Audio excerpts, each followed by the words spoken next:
확인만 한번 해보면 나중에 번거롭거나 황당한 일을 쉽게 방지할 수 있습니다. 실패한 적이 없다.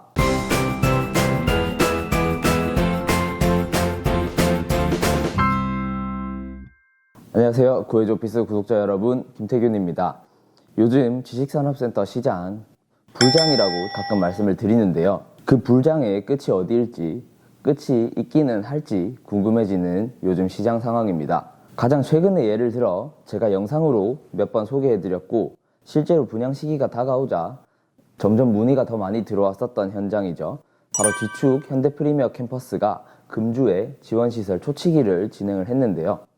은행 서버가 다운이 되고 만약 10시가 초치기 시간이라고 치면 딱 10시, 그러니까 10시 0분 0초에 입금된 인원들만 해도 1000명이 넘는다는 소리가 들렸습니다.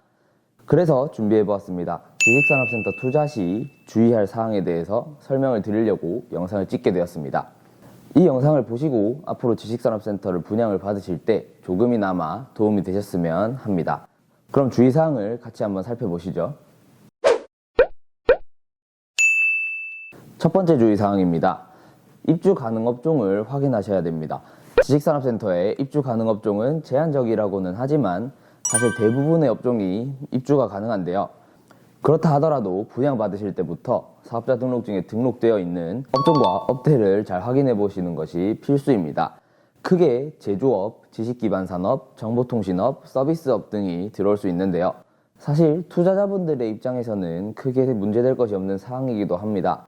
그렇지만 실입주업체라면 말이 다르겠죠. 돌다리도 두들겨 보고 건너라라는 말이 있듯이 보통 영업사원분들에게 여쭤보시면 간단하게 확인이 가능하니까요. 확인만 한번 해보면 나중에 번거롭거나 황당한 일을 쉽게 방지할 수 있습니다. 두 번째로 주의해야 할 점은 분양 및 입주 물량을 확인하는 것입니다. 이 말은 동일한 시기에 분양 물건이 있거나 입주 시기가 비슷한 지산이 있는지 확인을 해야 한다는 말인데요. 보통 연면적과 분양하는 시기가 비슷하다면 크게 입주하는 기간이 차이 나진 않는데요. 그렇다고 하면 물량이 과잉 공급될 수도 있기 때문에 공실이 발생하는 기간이 길어질 수도 있습니다. 그렇기 때문에 한 지식산업센터에 관심을 가지기 시작하셨다면 주변의 지식산업센터 현황이라던가 앞으로 분양 계획 같은 것을 꼭 한번 살펴보시는 것을 추천드립니다. 세 번째, 투자를 하실 때에는 항상 자금 계획을 세워보시는 것을 추천드립니다. 개인적으로는 투자를 할 때 그게 부동산이든 주식이든 비트코인이든 항상 가장 중요한 것은 자기 자신의 확고한 투자 철학이 있어야 된다고 생각을 하는데요. 자기 자신의 자금 상태를 정확하게 알고 확고한 투자 철학만 있다면 그 어떤 투자를 진행하실 때에도 두려움 없이 진행하실 수 있을 것이라는 생각이 듭니다. 네 번째로는 저와 상담을 한 번이라도 진행하셨거나 저희 구해줘피스 유튜브를 꾸준히 보셨던 분들이라면 확실히 머릿속에 각인이 되어 있을 것 같은데요. 입지입니다. 교통이 어떤지, 주변 환경이 어떤지는 꼭 한번 확인을 해보셔야 됩니다. 우선 교통부터 말씀을 드리면 역세권 지식산업센터는 실패한 적이 없다라는 말도 있듯이 교통 부분은 너무나도 중요한데요. 실제로 지하철이나 대중교통이 인접한 곳이라면 신입사원을 채용할 때도 훨씬 수월하고 직원분들이 출퇴근할 때도 거의 불만이 없습니다. 그리고 주변 환경을 말씀드리면 주변에 대기업이나 연구소가 위치하고 있는지 아니면 주변에 공장이라던가 실제로 사무실을 이용할 수 있는 수요가 어느 정도 되는지 예상을 해보시는 것도 굉장히 중요합니다. 주변에 대기업이나 연구소라고 말씀을 드렸었는데요. 그런 큰 업체들이 위치하고 있다면 당연히 하청업체들이나 협력업체들이 따라올 확률이 훨씬 더 높을 거고 주변에 수요는 많은데 공급이 부족한 상황이라면 당연히 그 지식산업센터는 성공할 확률이 높겠죠.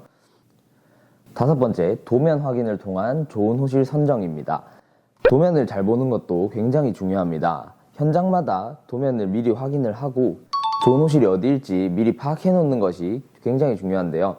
좋은 호실을 선정한다는 것은 나중에 임차 맞추는 것도 별 무리 없이 진행할 수 있다는 가능성이 커지게 됩니다. 같은 건물이라 하더라도 위치가 좋거나 뷰가 너무 좋거나 아니면 이동 동선 자체가 너무 편리하다면 당연히 임차 맞추는 데는 큰 문제가 없을 겁니다. 그래서 좋은 호실들은 분양 당시부터 경쟁이 굉장히 치열하기도 합니다. 마지막 여섯 번째인데요. 여섯 번째는 임장입니다. 특히 임장을 한번 가보시면 2번과 4번은 쉽게 파악이 가능합니다. 현장에 대한 정보가 아무리 많거나 검색을 많이 해보신다고 하더라도 실제로 가서 보는 것과는 천지 차이입니다. 실제로 저희도 미팅을 진행하거나 상담을 할 때 그 현장으로 직접 가서 하는 경우가 대부분인데요. 가서 보면 확실히 그 현장에 대한 이해도가 높아지게 되고 주변의 현장 상황을 직접 봤기 때문에 훨씬 투자하시는 데 도움이 많이 된다고 합니다. 정말 부동산 투자 좋아하시는 분들은 주말만 되면 임장하러 다니기 바쁘십니다. 그만큼 임장을 하면 보는 눈이 트이게 되고 더 좋은 물건을 캐치해낼 수 있는 능력이 자연스레 생기게 됩니다. 이렇게 주의사항 6가지로 정리를 해드렸는데요. 당연히 이 6개의 주의사항 말고도 더 많지만 그것들을 하나하나 유튜브에서 상세하게 다뤄드리기에는 한계가 조금 있는 점 양해 부탁드리고요. 지식산업센터 분양을 받으실 때 고민이 있으시다면 직접 영업사원을 만나서 미팅을 한번 해보시는 것을 추천드립니다. 그렇게 되면 상담을 진행하면서 궁금하신 점들이라던가 주의할 점에 대해서 더 상세히 설명을 드릴 수 있고 현장에 대한 설명도 더 자세히 가능하니까요.